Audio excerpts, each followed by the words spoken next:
Petite information avant que le tuto commence, ceci est la partie 2 du tutoriel. Dans la partie précédente, on a simplement importé les animations et dans celle-ci, on va les appliquer au personnage. Bon visionnage. Ensuite, on va créer un blend space. Un blend space, c'est quoi? Un blend space, c'est un aspect graphique de votre personnage dans toutes ses animations.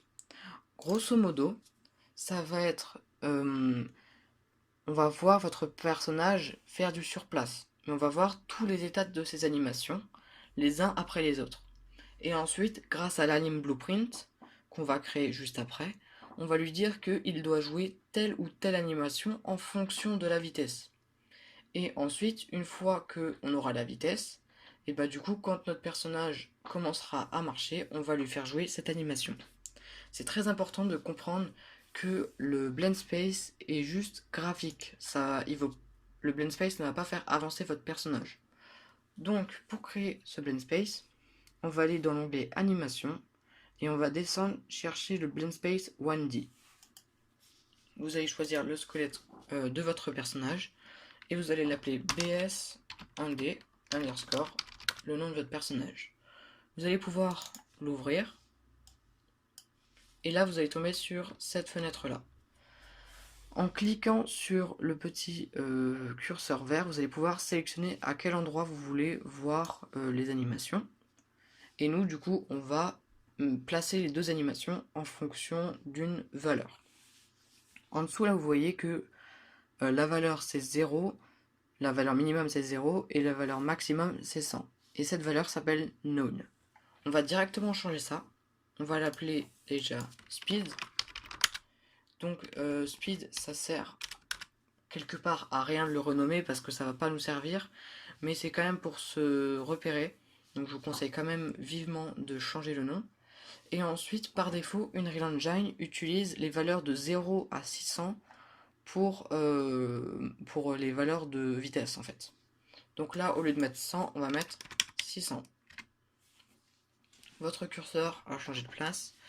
Et là, maintenant, on va mettre nos deux animations. On va lui dire que quand on appuie sur aucune touche, donc que la vitesse est à une valeur de 0, on va jouer l'animation de base, donc de idle. Si par contre, donc quand on appuie sur la touche avancée, il va nous mettre notre personnage à une valeur de 600. Et donc quand on est à cette vitesse, donc à 600, on va jouer l'animation de course.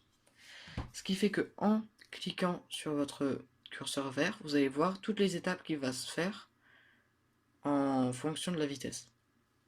Et donc là, vous voyez que l'animation fonctionne très bien.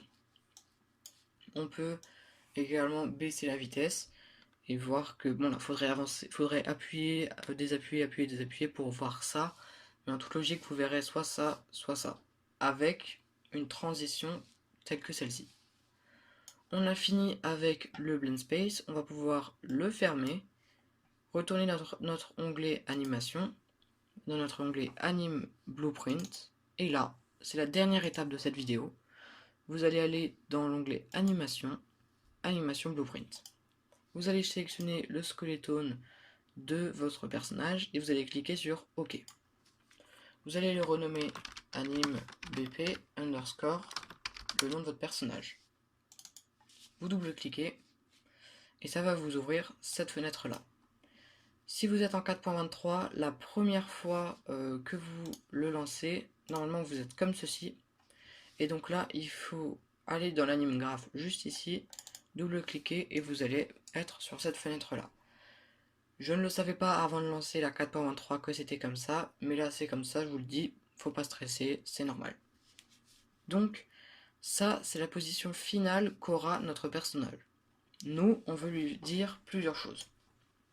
Tout d'abord, on va ajouter une nouvelle state machine que je vais renommer en appuyant sur la touche F2, locomotion. Vous allez double-cliquer et là vous allez entrer dans ce petit onglet. Là, ici, on va pouvoir gérer plusieurs choses. Tout d'abord, on va le tirer et en le relâchant, on va cliquer sur Add State et là, on va lui dire que ça va s'appeler mouvement ou même idle. On va l'appeler idle. Vous allez pouvoir double-cliquer à l'intérieur. Si vous double-cliquez ici, ça marche aussi.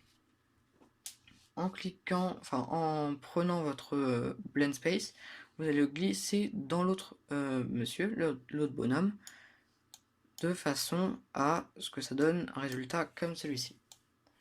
Vous pouvez remettre droit si vous voulez. Moi je préfère, je trouve ça plus beau et on s'en sort mieux. Pour des petits codes comme ça ne sert à rien, mais pour des gros codes, ce sera plus simple. Ensuite, la valeur speed, on va la promouvoir. Alors là, je vais vous expliquer les bases des variables. Une variable, il y a plusieurs types possibles. On a, dans les bases importantes, nous avons le booléen. Le booléen, ça va être une valeur, elle va être soit vraie, soit fausse. Par exemple, est-ce que le joueur a la clé? Si oui, alors on peut sortir du niveau et passer au suivant. Ensuite, on a l'integer.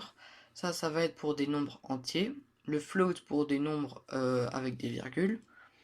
Et ensuite, on en a deux, trois autres importants, mais ça, je vous les expliquerai en temps voulu. Nous, ce qu'on veut, c'est que la valeur speed définisse l'animation à jouer. Tout d'abord, nous allons cliquer sur Compile and Save, parce que en fait, là, c'est un code qu'on peut lire avec un humain. En cliquant sur Compile, on le fait lire à la machine. Donc là, il voit que la vitesse est à une valeur de 0. Si on la met à 600, qu'on fait Compile, vous allez voir que notre personnage court. C'est très bien, c'est que ça fonctionne. Nous, on aimerait que notre personnage fasse ça automatiquement.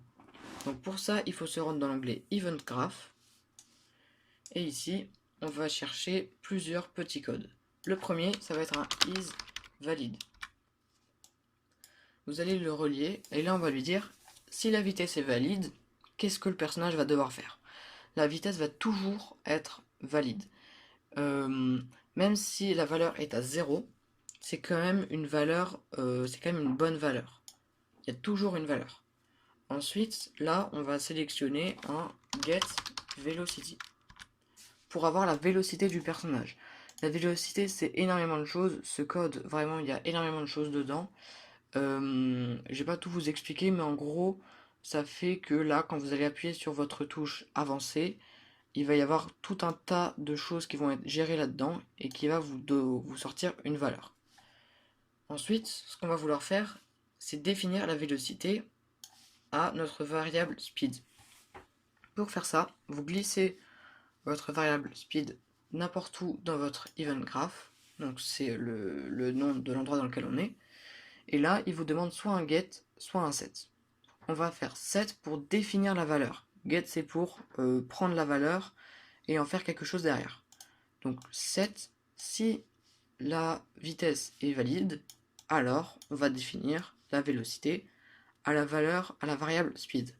Sauf que vous voyez que le type de variable ici, donc en jaune, donc les vecteurs ne sont pas compatibles avec les floats. Pour ça, il faut un dernier code qui s'appelle un vector length.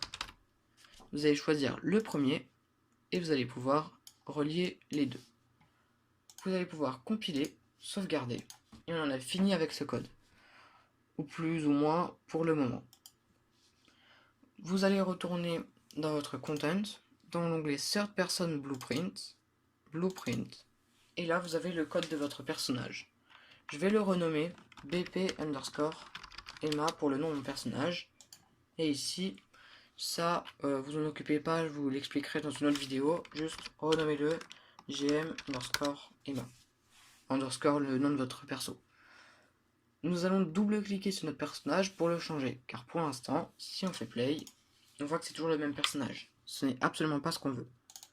Donc on double-clique et là on entre dans cette interface relativement complexe.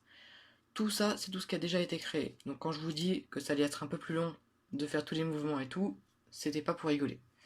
Nous avons trois onglets là-haut, l'Event Graph comme tout à l'heure, le Viewport et le Construction Script. Le Viewport, c'est là où on va voir tout ce qu'on va faire, grosso modo, dans l'aspect visuel. Donc, tout d'abord, on va vouloir changer notre personnage. On veut pas ce mannequin, mais on veut, ici dans l'onglet Skeletal Mesh, on veut Emma. Pour moi, c'est Emma, après c'est le nom de votre personnage. Et ensuite, dans l'anime class, là il va nous demander quelle animation jouer. Et nous, on va choisir anime, blueprint, underscore, le nom de votre personnage. Compile, save. Et donc là, vous voyez que votre personnage a bien pris la bonne position. Et quand vous faites play, vous avez votre personnage. Et quand vous appuyez sur Z, votre personnage court. Il y a un petit bug encore. Et ça, c'est ce qu'on va voir dans le prochain tutoriel.